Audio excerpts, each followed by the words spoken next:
Salut tout le monde, c'est Mani. Aujourd'hui on va tester le KDM Successor 10. On va faire le premier run en 2S tranquille.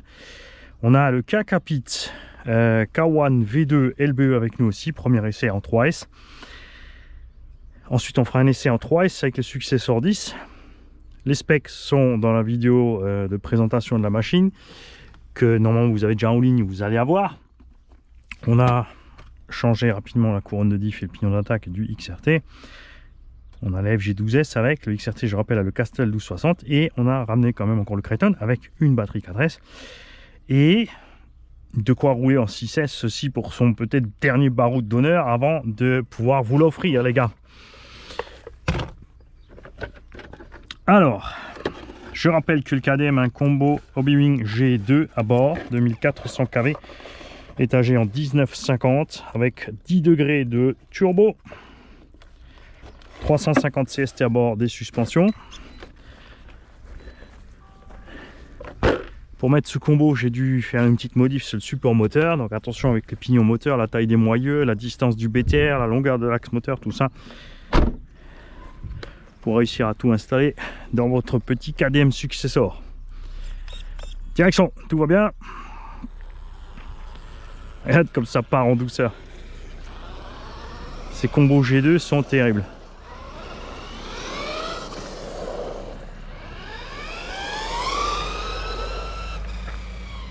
En 2S, c'est pas une foudre de guerre, hein.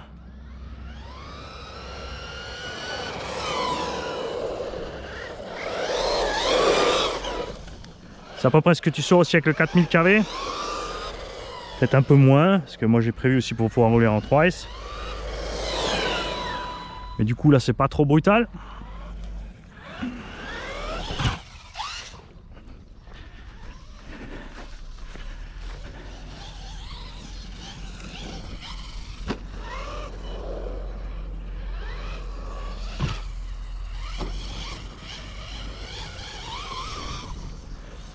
Voilà, le terrain est grand aussi, donc de toute façon, hein, même en 2S, c'est sûr que ça va peut-être paraître un peu lent.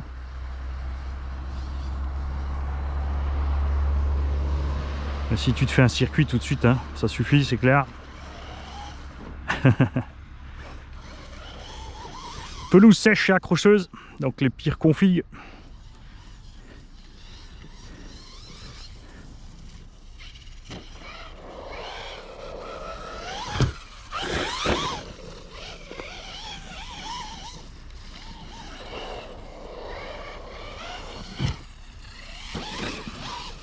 Après les pneus s'en sortent à merveille, ça on le savait déjà. Le setup des suspects et des huiles de diff a été fait en conséquence qu'on connaissait déjà la machine.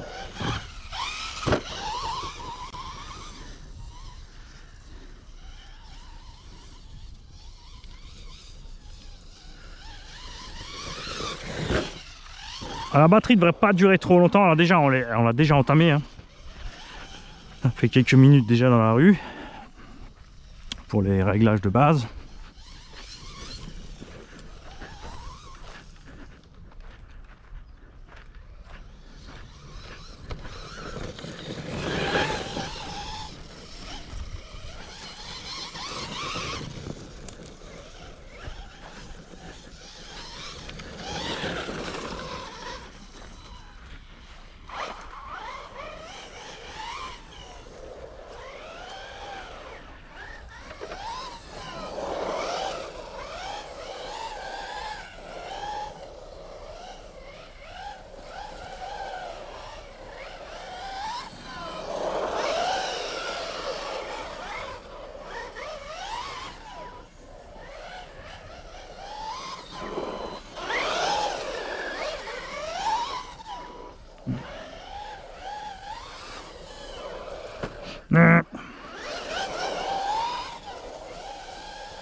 Alors là on survire un peu, ça vient de l'huile arrière en 10 000 CST, j'aurais mis un peu plus tendre, ça serait allé mieux.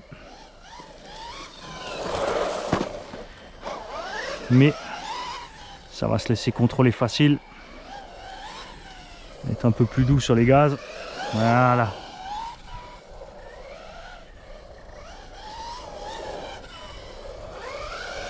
Donc moi ce que je voulais c'est qu'on n'ait pas trop de puissance qui parte vers l'avant. Tu vois, quand on accélère à fond, l'avant mouline un peu mais pas trop et l'engin part bien. Parce qu'une huile plus fluide, je vais trop délester de l'avant, ça va foutre le camp devant et surtout en virage comme ça, tu vois.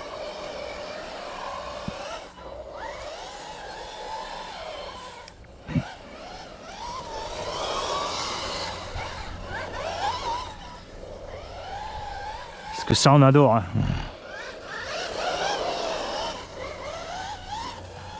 La petite patte qui se lève, style SC. Ça sera bien sûr le cas aussi, puisqu'ils vont faire le même châssis en SC. Donc on aura évidemment la même config, hein. Alors il y a un truc qu'on va vite faire. Hop. Ah c'est bon, je vais fermer.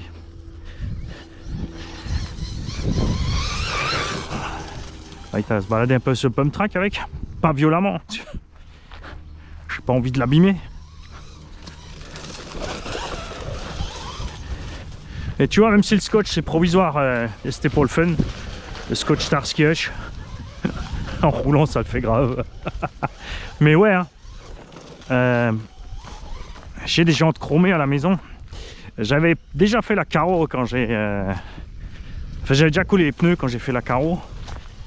Si c'était à refaire et que j'avais pas encore collé les pneus, je pense que je me serais penché sur mettre ces jantes chromées. Avec cette carreau là en Starsky Hutch, ça aurait été du plus bel effet.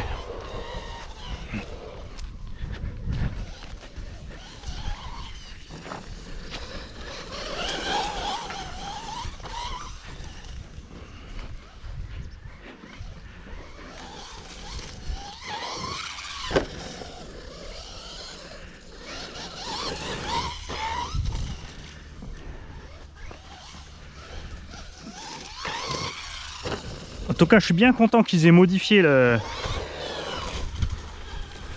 au niveau du diff arrière là avec le roulement en plus. Et du coup, alors moi j'ai plus les RTR, on demandera à Doudou.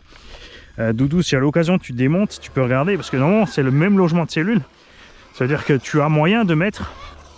Alors tu ne pourras pas mettre le roulement épaulé avec la plaque en plastique, mais tu as la possibilité de mettre ce petit roulement en plus.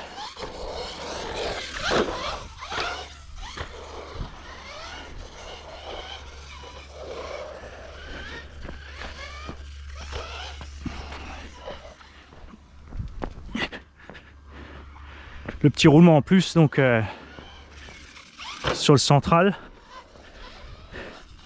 pour éviter les mouvements du diff central.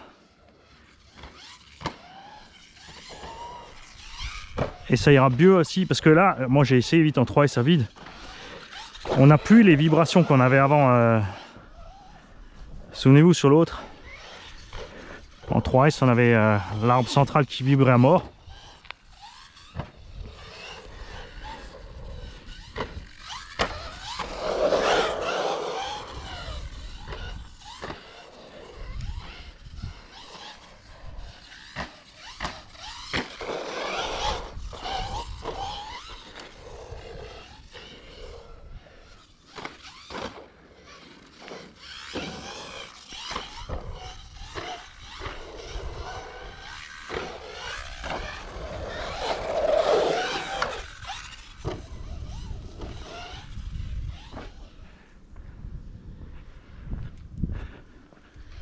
Heureusement que je sais pas ce que je fais avec les réglages hein, et les montages électroniques. Hein. Ah, t'imagines si je maîtrisais.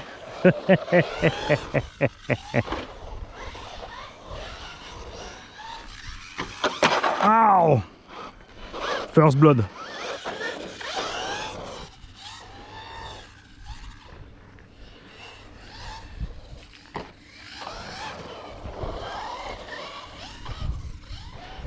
Donc là avec ce setup sur le G2 j'ai dû mettre le punch à fond et puissance démarrage minimum au maxi aussi.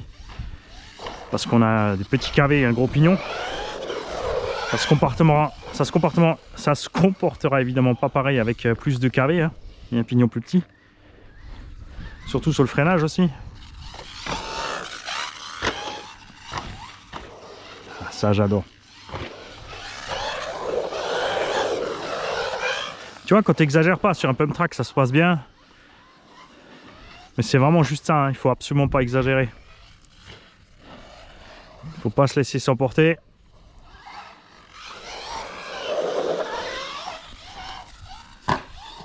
Et c'est super marrant justement en course poursuite. Hein.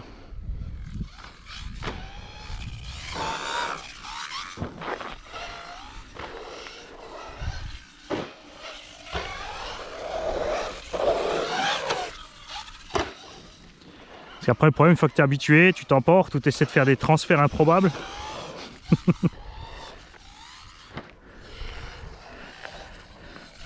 À ne pas faire avec toutes les machines.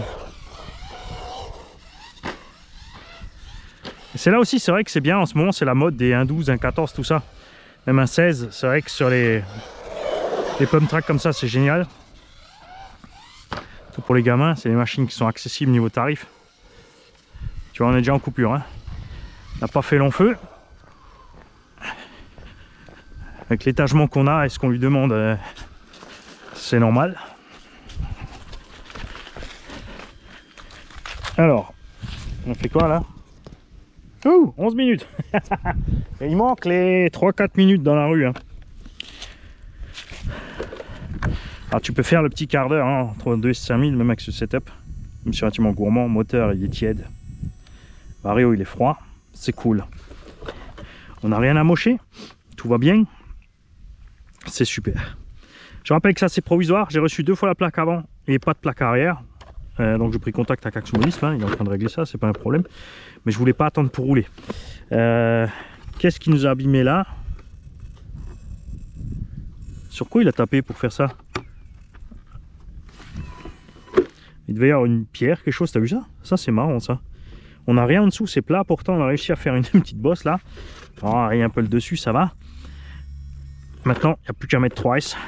Hein, mais on va d'abord faire un tour avec le K1 SCV2. Manitoumi, non, tu dis de la merde. Puisque déjà là au début de la vidéo, blablabla. Tu vois ce que je veux dire. Hein. Donc pour l'autonomie, il faudra repasser. Et moi je crois que j'ai marché dans le caca. Pouvoir que ça puire. Salut la troupe, KDM Successor 10. C'était sympa le run d'échauffement 2. Maintenant on va passer en 3. Et là normalement on devrait être pas trop mal.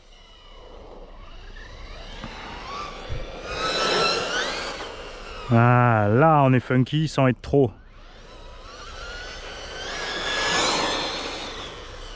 Et tu vois, pas d'arbre central qui vibre.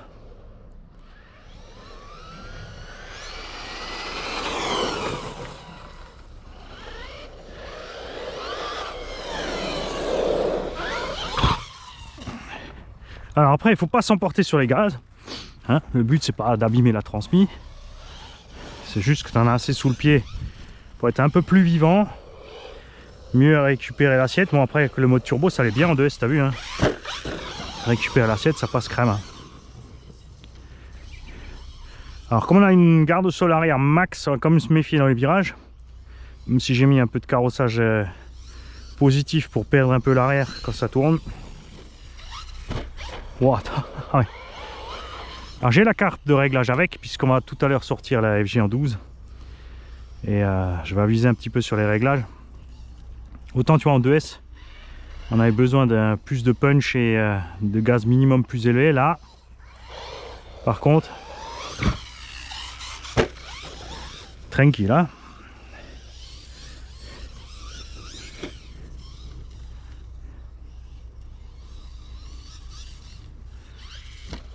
Là, on est digne de Zebra 3.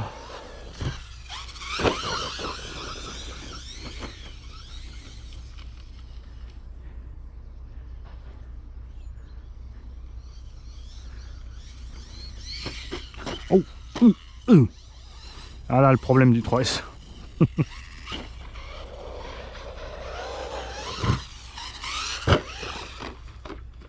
Tu vois, on est là, tout de suite on y va un peu trop.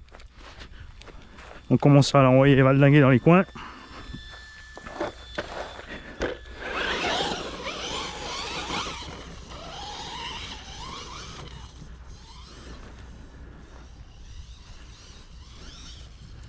Parce qu'on est vraiment sur le bas de la gâchette du coup.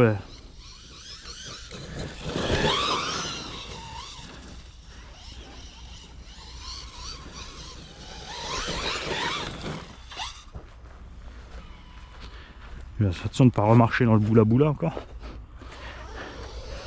Une fois ça suffit.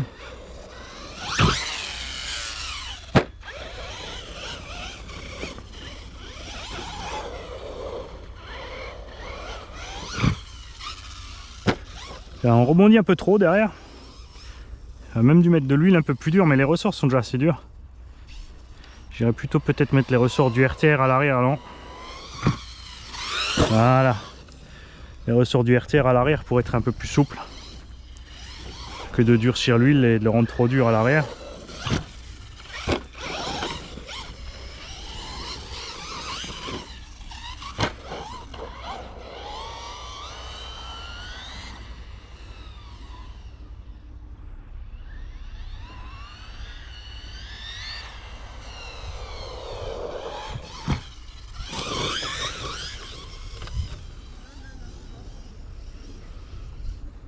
Attention le filet.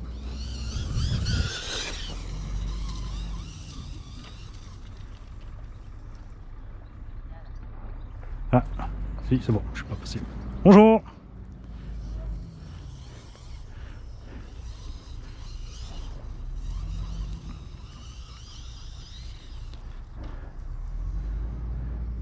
Ah oui, en plus c'est vrai qu'on a le turbo enclenché en 3S, ça sera peut-être pas utile.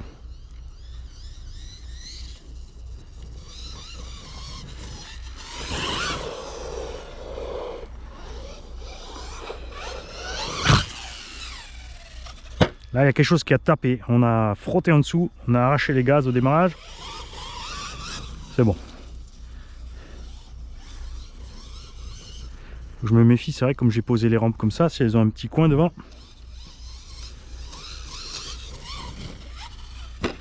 Ah, si, écoute. Aïe, aïe, aïe, aïe, aïe. On est resté accroché sur le coin de la rampe au moment où j'ai mis gaz. On l'a coincé net. Et là, on va pas forcer.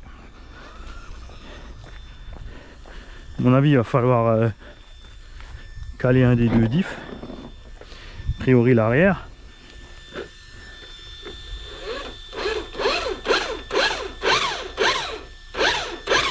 Voilà. L'arrière va bien. C'est l'avant.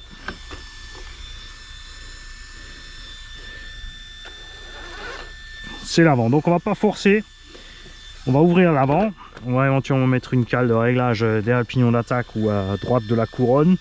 Et souvenez-vous aussi au niveau du montage, ou si cette vidéo sera vraiment le montage, c'est que j'avais pas tout à fait serré la cellule parce qu'on avait un montage très serré. Et là en fait c'est peut-être le moment tout simplement de serrer la cellule, tu me diras.